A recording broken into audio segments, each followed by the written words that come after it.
Jai Mata Di. Today's video is all about a chapter that is belong to class 11th, breathing and exchange of gases. ये जो breathing and exchange of gases है, इसको शुरू करने से पहले मैं आपको एक बात बताना चाहती हूँ कि मैं एक सेकंड ड्रॉप आउट स्टूडेंट हूँ। मेरे नीट 2024 में 630 मार्क्स आए हैं एंड इस नंबर पे भी मैं अपना गवर्नमेंट कॉलेज नहीं गेन कर पाई। इसलिए मैं थोड़ा थोड़ा जो नॉलेज मैंने अपना 2 साल में गेन किया है वो आपको सबको बताना चाहती हूँ एंड अगले कुछ दिनों में आपके सभी चैप्टर कवर कराने की कोशिश करूँगी। अगर आपको अच्छा लगे तो प्लीज़ आगे ज़रूरतमंद बच्चों को ये वीडियो भेजें। स्टार्ट करते हैं।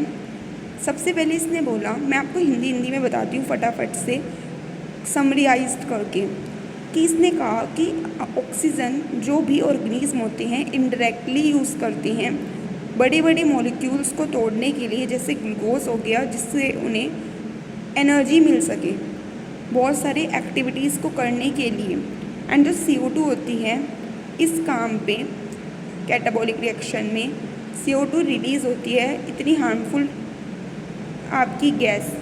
अब क्या होता है कि यही प्रोसेस चलता रहता है कि O2 हम सेल्स को देते हैं एंड जो CO2 बनती है उसको रिलीज़ बाहर करते हैं एंड इसी प्रोसेस को, इसी एक्सचेंज को हम ब्रीथिंग कहते हैं, जिसको कॉमनली रेस्पिरेशन हमने बोल दिया।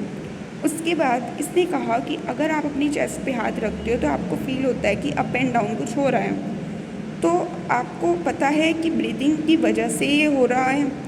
अब ये कहता है कि ब्रीथिंग कैसे हम ब्रीथ करते हैं एंड हम इस चैप्टर में रेस्पिरेटरी ऑर्गन और उसका मैकेनिज्म देखेंगे। सबसे पहले आता है हमारे ऑर्गन्स। तो मैकेनिज्म ब्रीथिंग का हर एक ऑर्गेनिज्म पे, ग्रुप पे डिफ़र होता है और ये डिपेंड करता है उनकी हैबिटाट एंड उनका लेवल क्या है ऑर्गेनाइजेशन का। सबसे पहले हमारे जो लोअर ऑर्गेनाइजेशन होते हैं, जैसे कि हमारे स्पॉन्जेस हो गए, कॉन्सेंट्रेटा हो गया, प्लेटफॉर्म हो गया, ये CO2 को एक्सचेंज करते हैं O2 के साथ सिंपल डिफ्यूज़न के थ्रू अपने बॉडी सरफेस पे। जो अर्थवॉर्म है उसके पास क्यूटिकल्स होते हैं एक्सचेंज करने के लिए। जो इंसेक्ट्स होते हैं उनके पास एक पूरा नेटवर्क ऑफ ट्यूब्यूल्स होता है एक्सचेंज करने के लिए। कुछ हमारे एक्वेटिक अर्थोपोडास के पास, जैसे मोलास्कास के पास लंग्स की जगह गिल्स होते हैं, गिल्स के थ्रू वो करते हैं। एंड कुछ हमारे जिनके पास लंग्स होते हैं जो एक्सचेंज करते हैं वो हमारे टेरेस्ट्रियल होते हैं, जैसे कि हम खुद भी लंग्स के थ्रू करते हैं। और वर्बटास में भी, जैसे फ़िश हो गई, वो यूज़ करती है गिल्स को, जबकि रेप्टाइल्स हो गया, बर्ड्स हो गया, मैमल्स हो गया, ये लंग्स के थ्रू करते हैं। जो एम्फीबियंस होते हैं लाइक फ्रॉग, वो रेस्पायर कर सकते हैं अपनी स्किन के थ्रू भी। और भाई हमारे एम्फीबियंस रेस्पायर कर सकते हैं लंग्स के थ्रू भी। अब है कि मैमल्स के पास तो पूरा एक स्ट्रक्चर होता है, रेस्पिरेटरी सिस्टम होता है पूरा। अब हम उस सिस्टम को ही पढ़ेंगे, ह्यूमन का जो होता है। जैसे कि इसने बताया कि सबसे पहले हमारे पास क्या होते हैं, एक्सटर्नल नॉस्ट्रल्स होते हैं, जो कि आपके अपर लिप्स के अबाव होते हैं। आप सबको दिख भी रहे होंगे, आप इमेजिन करते चलिए। उसके बाद एक नेसल चैम्बर जाती है नेसल फेजल के थ्रू। देन नेजल जो चैम्बर होता है वो नेजोफेरेंक्स में ओपन होता है, जो कि पोर्शन होता है फेरेंक्स, जिसको हम एयर पाइप बोलते हैं। एयर पाइप के साथ साथ ये हमारे फूड का पाइप भी होता है। इसने लिखा हुआ भी है कि the common phase for food and air, क्योंकि हमारा एयर का जो पाइप होता है वो हमारा ट्रेकिया होता है। इसने आगे लिखा भी है कि नेजोफेरेंक्स ओपन होता है ट्रेकिया में। एंड देन हमारा लैरिंक्स होता है, जो कि कार्टिलेज बॉक्स होता है, जो कि साउंड में हेल्प करता है, जिसको इसलिए हम साउंड बॉक्स भी बोलते हैं लैरिंक्स को। उसके बाद क्या होता है, हमारे पास एक ग्लॉटिस होती है, जो कि एक थिन इलास्टिक कार्टिलेज के थ्रू कवर रहती है, जिसको हम एपिग्लॉटिस बोलते हैं, जिससे कि हमारी फूड की एंट्री ना हो सके लैरिंक्स के अंदर। अब ट्रेकिया एक स्ट्रेट ट्यूब होती है जो एक्सटेंड करती है up to the mid thoracic cavity में। फिर ये ट्रेकिया अपने आप को डिवाइड कर लेती है 5th थोरेक्सिक वेप्टा में, right and left primary bronchi में। एंड फिर ब्रोंकाई अपने आप को डिवाइड करते हैं ब्रोंक्यूल्स में। एंड फिर ब्रोंक्यूल्स अपने आप को डिवाइड करते रहते हैं। और हम कहते हैं कि जो ट्रेकिया है primary and secondary and tertiary bronchi और इनिशियल हमारे ब्रोंकोल्स हैं, इनको इनकम्प्लीट कार्टिलेजस रिंग है ना, वो कवर्ड करके रखती है। अब ये इनकम्प्लीट कैसे हुई? क्योंकि पीछे की साइड से ये कवर अप नहीं होती, क्योंकि पीछे के साइड्स हमारा ओसोफेगस होता है, फूड पाइप। अब हमारे पास ईच टर्मिनल जो ब्रोंक्यूल्स होंगे वो बहुत पतली पतली सी इरेगुलर हमारी walled and vascularised bag like structure के पास लेके जाएंगे, जिसको हम एल्वेलाई बोलते हैं। और जो ब्रांचिंग हमारी होती है ब्रोंकाई, ब्रोंक्यूल्स, एल्वेली की, यही हमें लंग्स बनाते हैं और इनके थ्रू ही एक्सचेंज होता है पूरे गैसेस सिस्टम का। नेक्स्ट हमारे पास हम 2 लंग्स होते हैं जो कि डबल लेयर, जिसको हम प्लूरा बोलते हैं। प्लूरा 2 लेयर्स के बीच में प्लूरा फ्लूइड भरा रहता है जो कि फ्रिक्शन को कम कराता है लंग सरफेस पे। जो हमारी आउटर प्लूरा मेम्ब्रेन होती है वो थोरेक्सिक कैविटी से क्लोज अप होती है, और जो हमारी इनर प्लूरा होती है वो हमारे कांटेक्ट में होती है लंग सरफेस के। जो पार्ट हमारा स्टार्टिंग करता है एक्सटर्नल नॉस्ट्रल से अप टू, मतलब हम कहेंगे बाहर के जो नॉस्ट्रल्स थे आपके, वहाँ से लेके टर्मिनल ब्रोंक्यूल्स तक, उसको हम कंडक्टिंग पार्ट बोलते हैं। जबकि एलोविली और जो उसकी डक्ट्स हैं उसे हम एक्सचेंज, मतलब मेन जो एक्सचेंज का पार्ट है जहाँ पे आपकी ऑक्सीजन एंड CO2 एक्सचेंज हो रही है, वो आपकी एलोविली और उसके डक्ट्स हैं। अब कंडक्टिंग पार्ट का काम क्या होगा? सिर्फ अपने एटमॉस्फेरिक एयर को एलोविली तक पहुँचाना, या फिर उसको साफ़ करना, उसको ह्यूमिडिफाई करना, या उसको टेम्परेचर तक मेंटेन करना बॉडी के, ये काम होगा। एक्सचेंज करने का काम जो होता है वो ब्लड और एटमॉस्फेरिक एयर का, वो आपका कौन सा पार्ट होगा? जो हमारा एलोविली है और उसके डक्ट्स हैं। अब हमारे पास क्या हुआ कि लंग जो होती हैं वो हमारी थोरेक्सिक चैम्बर्स में लोकेटेड होती हैं, जो कि एक एयर टाइट चैम्बर है।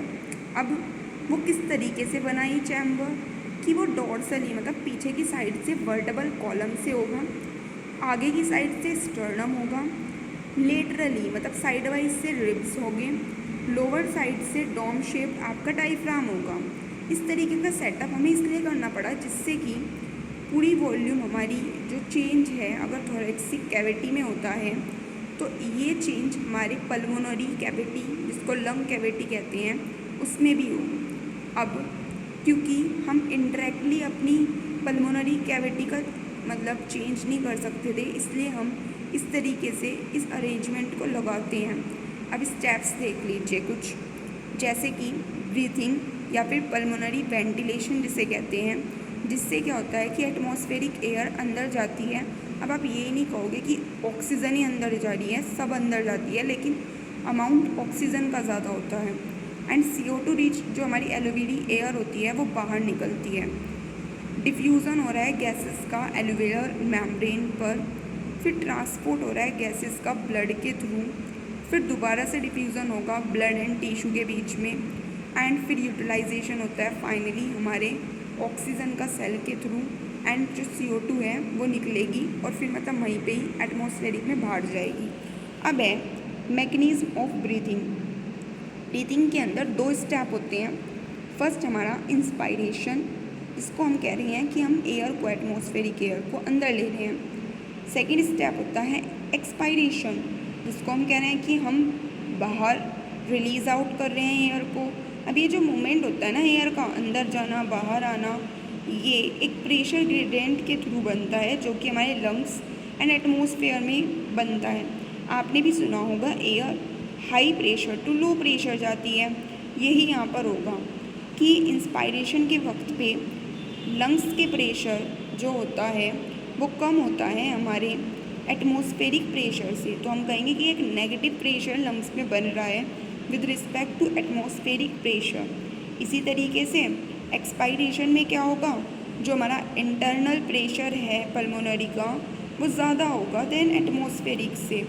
अब क्या होता है, इस सारे प्रेशर को बनाने के लिए डायफ्राम एंड कुछ स्पेशलाइज सेल्स मतलब सेट होता है मसल्स का, जैसे एक्सटर्नल, इंटरनल, इंटरकोस्टल मसल, जो कि हमारी मसल्स हमारे रिब्स के बीच में होती हैं। ये सारा ग्रेडेंट मेंटेन करके रखती हैं। अब जैसे कि हमारे पास क्या हुआ, इंस्पायरेशन के वक्त क्या होगा, कॉन्ट्रैक्शन होगा डायफ्राम के अंदर, मतलब डायफ्राम अपनी डोम शेप में ना आके अलग पोजीशन में आ जाएगा, जिसकी वजह से वॉल्यूम इंक्रीज़। आपको ये भी पता होगा ना कि वॉल्यूम अगर इंक्रीज़ होती है तो प्रेशर घटता है। तो अब हमारा क्या हुआ, कॉन्ट्रैक्शन डायफ्राम में हुआ, जिसकी वजह से वॉल्यूम हमारी थोरैक्सिक चैम्बर की वॉल्यूम बढ़ गई। पर कौन सी वॉल्यूम बढ़ी, इंटरनल पोस्टीरियर एक्सिस की वॉल्यूम बढ़ी। एंड जब हमारी contraction external, internal, coastal muscles में हुआ, उसकी वजह से हमारी रिब्स ऊपर हुई। एंड जिसकी वजह से जो हमारी वॉल्यूम बढ़ती है वो हमारी डोर्सल वेंट्रल एक्सिस में बढ़ती है। ये जो मैं बता रही हूँ ना, ये बहुत इंपॉर्टेंट है क्योंकि क्वेश्चन नेक्स्ट में पूछा जा चुका है। अब ओवरऑल इंक्रीज़ जो हमारी थोरैक्सिक वॉल्यूम में हुआ, इसकी वजह से हमारी इंक्रीज़ किस में भी होगा, पल्मोनरी वॉल्यूम भी बढ़ेगी। एंड जैसी पल्मोनरी वॉल्यूम बढ़ी तो हमारा प्रेशर घटेगा, एंड प्रेशर घटते ही एयर हमारी अंदर आएगी, ठीक है। इसी तरीके से इसको हम इंस्पायरेशन बोल देंगे। लेकिन जहाँ हमारा रिलैक्सेशन हुआ डायफ्राम का, इंटरनल कोस्टल मसल का, तो डायफ्राम अपनी स्टेज में दोबारा से पहुँच जाएगा, जिसकी वजह से क्या होगा, हमारी थोरैक्सिक वॉल्यूम घटेगी। एंड जैसी ही थोरैक्सिक वॉल्यूम घटेगी पल्मोनरी वॉल्यूम भी घटेगी।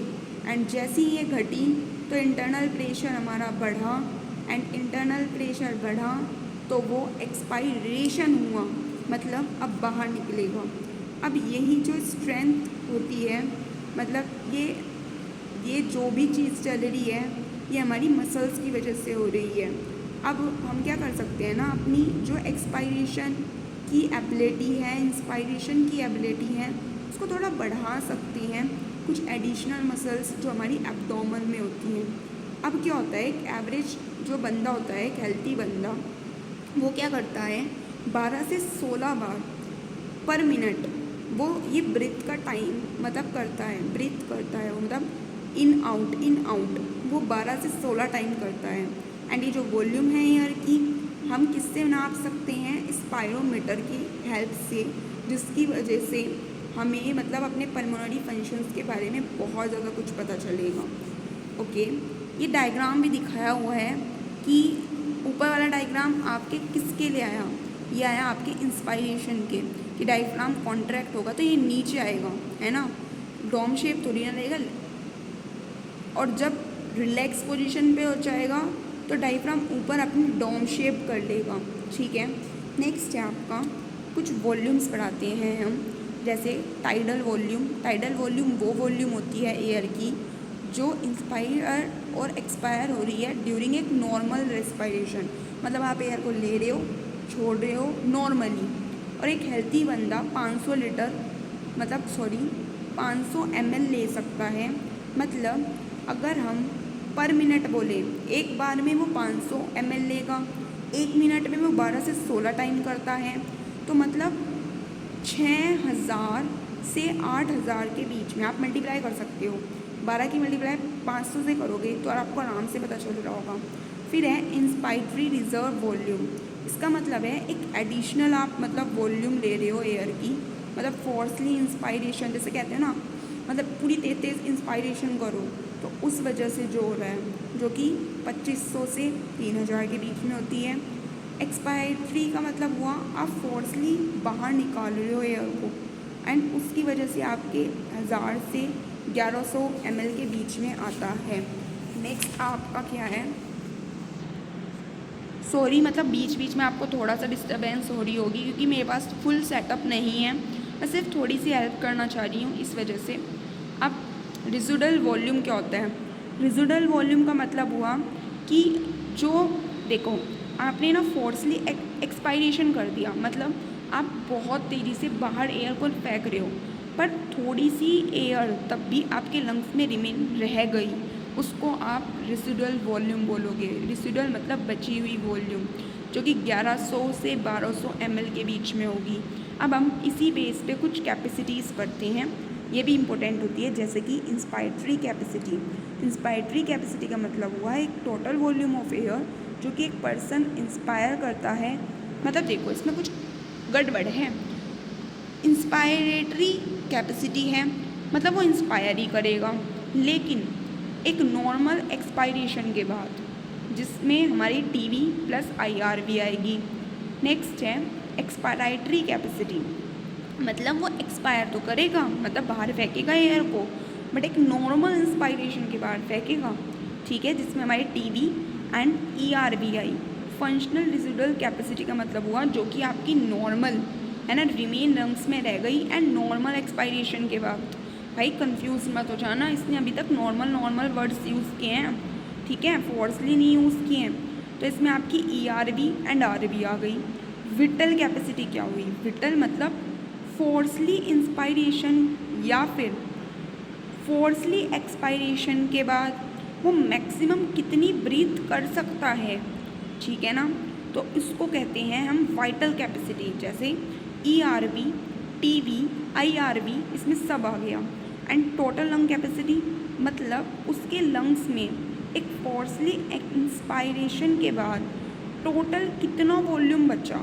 भाई देख, वाइटल कैपेसिटी का मतलब था उसने पहले बाहर फोर्स लिया तो फेंक दिया, या फोर्सली उसने लिया तो उसके मतलब वो कितना ब्रीथ कर पाया या ब्रीथ आउट कर पाया, ये बात थी। लेकिन टोटल लंग कैपेसिटी का मतलब तो ये हुआ कि पूरे लंग में कितना बचा, फेफड़े में पूछ रहा वो कितना है, तो इसलिए हम यहाँ पे रेसिडुअल वॉल्यूम भी लगा लेते हैं, ठीक है जी।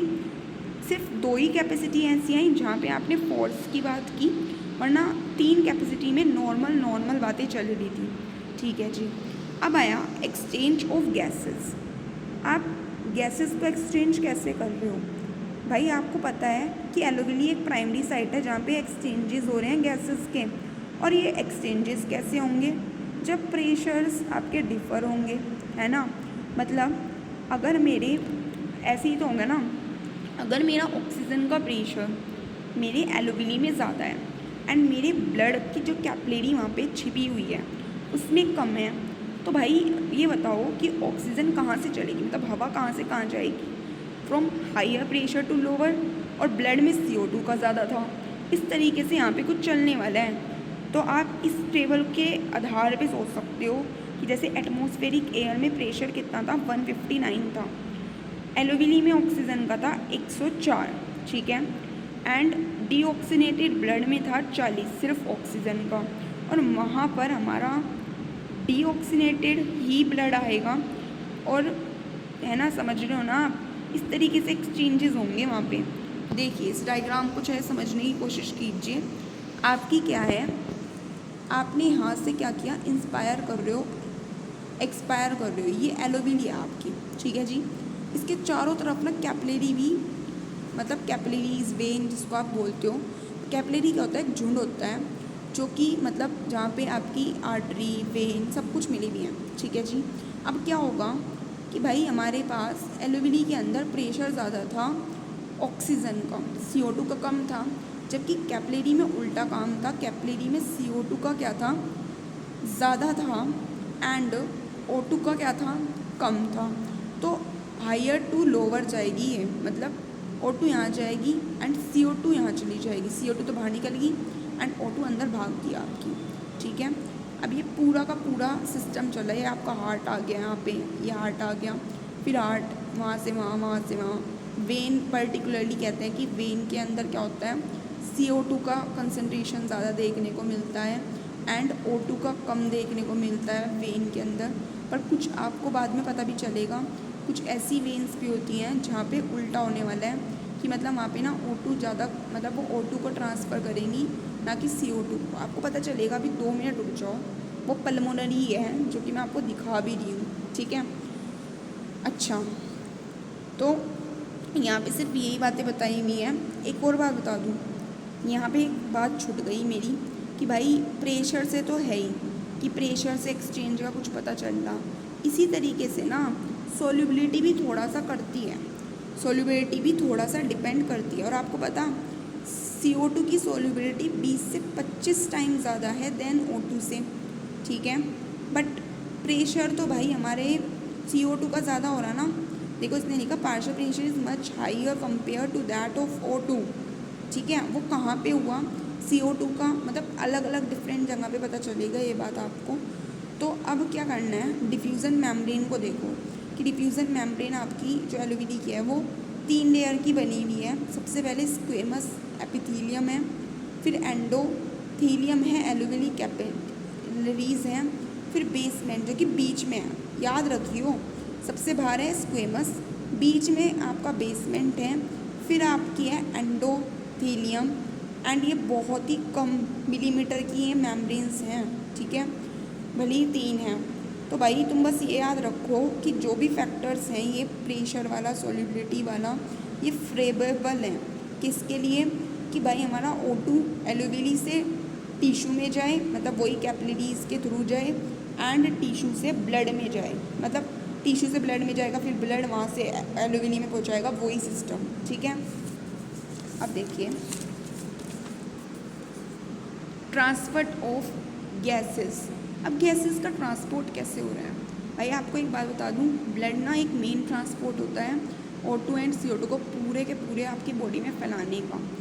97% आपकी ऑक्सीजन ट्रांसपोर्ट होती है RBC के थ्रू, क्योंकि वहाँ पे हीमोग्लोबिन परसेंट होता है। 3% जो बची हुई है वो डिज़ोल्व फॉर्म में प्लाज्मा के थ्रू हो जाएगी। अब आपको पता है CO2 का तो डिफ्यूज़न ज़्यादा था, मतलब सॉल्युबिलिटी ज़्यादा थी, तो इस वजह से 20 से 25% CO2 हमारी जाती है RBC के थ्रू, एंड 70% जाती है as a form of bicarbonate, and सिर्फ 7% जाती है डिज़ोल्व फॉर्म के थ्रू प्लाज्मा। देख लो यार, डिज़ोल्व फॉर्म के थ्रू ये 7% गई और वो सिर्फ 3% गई, ये आ सकता है क्वेश्चन। अब ट्रांसपोर्ट ऑफ ऑक्सीजन, आपको सिर्फ एक डायग्राम बताना चाहूँगी कि भाई देख, हमारी 97% जा रही थी हीमोग्लोबिन यानी कि RBC के थ्रू। हीमोग्लोबिन ना एक आयरन का पिगमेंट होता है, मतलब आयरन कंटेनिंग पिगमेंट होता है, जो कि आपको मतलब उसकी जो एबिलिटी होती है वो ऑक्सीजन को पकड़ने की ज़्यादा होती है, वो भी इरिवर्सिबल मैनर में, मतलब इरिवर्सिबल, सॉरी मैंने इरिवर्सिबल बोल दिया, दैट इज़ रिवर्सिबल, मतलब पकड़ भी सकता है, नहीं भी पकड़ सकता। डिफरेंट कॉन्क्लूजन डिपेंड करेंगे, जैसे कि आपकी क्या क्या होंगी, अब सुनिए। जैसे कि आपका पार्शियल प्रेशर O2 का, पार्शियल प्रेशर CO2 का, हाइड्रोजन के आयंस कंसंट्रेशन एंड टेम्परेचर।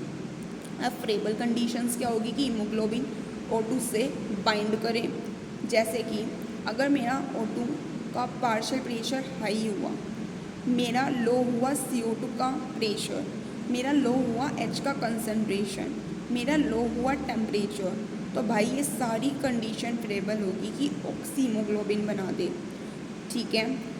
ये कंडीशन सारी लगती हैं तुम्हारे कहाँ पे, बताओ मुझे ज़रा, एलोविनी के अंदर, जबकि हमारे टिश्यू में ऐसा नहीं होता। टिश्यू में क्या होता है कि हमारा कंसंट्रेशन ना H+ का ज़्यादा हो जाएगा, कंसंट्रेशन हमारा CO2 का जो प्रेशर है वो ज़्यादा हो जाएगा, एंड टेम्परेचर भी ज़्यादा हो जाएगा, जिसकी वजह से क्या होगा ना, यहाँ पे मेरा ऑक्सीमोग्लोबिन टूटेगा, उसका डिसोसिएशन होना शुरू हो जाएगा, ठीक है जी। अब हमारे पास हम कहते हैं कि हर 100 ml जो आपका ऑक्सीनेटेड ब्लड होता है वो 5 हमारा ml ऑक्सीजन पहुँचाता है मेरे टिश्यू को एक नॉर्मल कंडीशन में, ठीक है ना। एंड जो ये डायग्राम है इसको थोड़ा याद रखना, इसको मतलब कौन सा कर्व हम कहते हैं ये भी याद रख सकते हो आप कि भाई ये जो कर्व है वो सिग्मोइड कर्व है, जो कि हमें परसेंटेज सैचुरेशन दिखा रहा है O2 का। सेम कंडीशन यहाँ पे ऐसे लगने वाली है CO2 के लिए। भाई देख, CO2 जैसे ऑक्सीजन तो ऑक्सी हीमोग्लोबिन था, अब CO2 क्या होगा, कार्बो अमाइनो हीमोग्लोबिन होगा, ठीक है, याद रखना। एंड 20 से 25% होता है, ठीक है जी। अब इसके भी बिल्कुल वही फैक्टर हैं, बट इसमें क्या होगा ना, भाई देखते हैं टिश्यू में क्या होता है, CO2 का कंसनट्रेशन हाई होता है, इस वजह से वहाँ पे CO2 का मिलना हीमोग्लोबिन के साथ ज़्यादा हो जाएगा, एंड जिसकी वजह से क्या होगा भाई, हमारा वहाँ पे कार्बोमाइनो हीमोग्लोबिन बनना शुरू हो जाएगा। ठीक है जी, देख लो, आप खुद देख लो। ठीक है, अब एक और बात बता दूँ मैं, एक बात और है भाई कि भाई एक एंजाइम होता है जो कि आपका एंजाइम, इसने लिखा है कि RBC contain a high concentration of the enzyme, जो कि कार्बोनिक एनहाइड्रेस है। ठीक है, और थोड़ा सा कंसनट्रेशन इसका हमारे किस में रहता है, प्लाज्मा में भी रहता है, मतलब RBC में ज़्यादा होता है एंड प्लाज्मा में कम होता है। ठीक है, और ये रिएक्शन ना बोथ डायरेक्शन में चलेगी, according to concentration, according to pressure, according to concentration of HIN, according to temperature. ठीक है जी, तो ये समझते हुए चलो, बस बात ये है कि भाई टिश्यू के लेवल पे CO2 ज़्यादा है कैटाबोलिक रिएक्शन की वजह से, जिसकी वजह से डिफ्यूज़न क्या होता है, हमारे CO2 का ब्लड में जाएगा फ्रॉम हायर टू लोअर, वही बात चलनी है। एंड जिसकी वजह से फॉर्म क्या होता है, बाइकार्बोनेट हो गया, H+ आयन हो गया, एंड अब एल्यूमिनी साइड पे क्या हुआ भाई, पार्शियल प्रेशर CO2 का कम है। ठीक है, कैटाबोलिक रिएक्शन की वजह से, तो ये रिएक्शन अपोजिट साइड में जाएगी ना, कि CO2 बनेगा वहाँ पे, H2O बनेगा वहाँ पे, एंड जो CO2 है बाहर फेंका जाएगा। समझ गए। अब हमारी एक बात है कि अब हम थोड़ा सा बताते हैं, एक लाइन और रहेगी यार, कि एवरी 100 ml डीऑक्सीजनेटेड ब्लड हमारा डिलीवर करता है 4 ml of CO2 to the alveoli. ठीक है, अब रेगुलेशन की अगर मैं बात बताऊँ ना, तो भाई हमारा एक, आपको पता है, ब्रेन ही है जो सबकी रेगुलेशन कराने पे लगा पड़ा, ये तो सबको पता है, जो पूरी रिथमिंग है बॉडी की वो ब्रेन ही तो है। अब बस थोड़ा सा सुन लो मेरी बात, मेडुला, इसको हम सेंट्रल पार्ट बोलते हैं, मेडुला जो कि रीजन है ब्रेन में, वो पूरी रेस्पिरेटरी रिथम को चलाए हुए है भाई, पूरा प्राइमरी रिस्पॉन्सिबल करा है। अनादर जो फैक्टर है वो है हमारे पोन्स, वो भी मेरे ब्रेन में ही है। ठीक है जी, जिसको हम निमेटोटैक्सिक सेंटर बोलते हैं, जो कि रेस्पिरेटरी रिथम को कराए हुए हैं। अब एक बात बताऊँ मैं आपको भाई, देख ये सब तो चलता रहेगा, कुछ कीमो सेंसिटिव भी होते हैं जिससे हमारे रेस्पिरेटरी चल रहा, बस मेडुला का थोड़ा दिमाग में रखना, मेडुला एंड पोन्स हमारी संभाल रहे हैं, पोन्स हमारा निमेटिक सेंटर है। ठीक है, उसके बाद हमारा है आर्टिक आर्ट एंड कॉर्टिलेट आर्टरी, ये भी मतलब रिसेप्टर्स जो हैं ये भी हमारे रेगुलेशन में काम कराने हैं। एंड एक और बात बता दूँ भाई, CO2 एंड H आयंस तो हमारे, ये जो कंसनट्रेशन है इनका, ये तो भाई सिग्नल पहुंचाएगा रिथमिक को कि भाई तुझे कुछ करना पड़ेगा, अपनी रिथमिकसिटी रेस्पिरेशन की सुधारनी पड़ेगी। बट अगर आप देखो ना, ऑक्सीजन का इतना ज़्यादा रोल नहीं है रेस्पिरेटरी रिथमिकसिटी को सुधारने में। ठीक है जी, ये देखो लाइन लिखी हुई है, कभी भूल जाओ। नेक्स्ट है, थोड़े डिसऑर्डर पढ़ लेते हैं, चैप्टर ख़त्म, मज़े मज़े। अब देख, अस्थमा क्या होता है, इसको अस्थमा बोलते हैं। अस्थमा ये एक एलर्जी सी होती है टाइप की, जिसमें आपका जो ब्रोंकाई ब्रोंकोल्स होते हैं उनका सुजाना हो जाता है, इन्फ्लामेशन हो जाती है। ठीक है जी, अब है एम्फिसीमा। एम्फिसीमा एक क्रॉनिक डिसऑर्डर है जो कि ना बीड़ी पियो, जितनी स्मोकिंग की जाए, सिगरेट की जाए, करो भाई तुम्हें इसलिए तो रोकते हैं सब कि भाई ना करो, क्योंकि अगर तुम करोगे तो तुम्हें एक डिसऑर्डर हो जाएगा, तुम्हारी जो एल्यूविली की वॉल्स हैं वो ना सुकड़ जाएंगी, एंड जिसकी वजह से अगर वो डैमेज हो गई ना, रेस्पिरेटरी का सरफेस कम हो जाएगा एंड तुम्हें सांस लेने में दिक्कत आनी, बूढ़े पहले ही हो जाओगे। ठीक है, अब एक है लास्ट, इसको हम ORD बोलते हैं, सॉरी मेरे से मतलब मेरा लिपसिंग हो रही है, मतलब मेरे से ना बोला नहीं जा रहा है, सॉरी भाई, अब आप खुद देख लेना। अब ये कहोगे चलिए पढ़ाने, हमें पढ़ा नहीं रही हूँ मैं, सिर्फ थोड़ी सी नॉलेज शेयर कर रही हूँ, क्योंकि मुझे, आपको भी पता होगा ना कैसा फील होता है, मतलब भाई तुम्हें फिर भी नहीं मेडिकल सीट मिल रही, इसलिए मैं थोड़ा सा चाह रही हूँ कि जिसको भी लगता है कि थोड़ी सी समरी ले लें।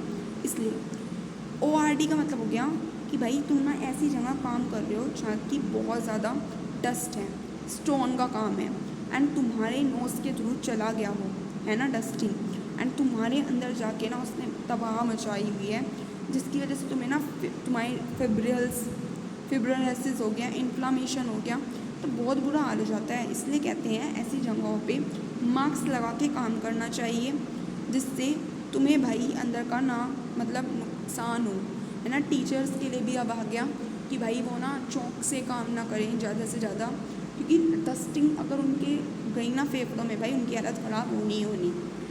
Thank you. और भाई अगर तुम्हें थोड़ा सा भी लगे कि हाँ थोड़ा सही है भाई, और को भी शेयर करो, एंड मतलब जो भी ज़रूरतमंद है, क्योंकि छोटी सी समरी है, आपको समझ में आएगी।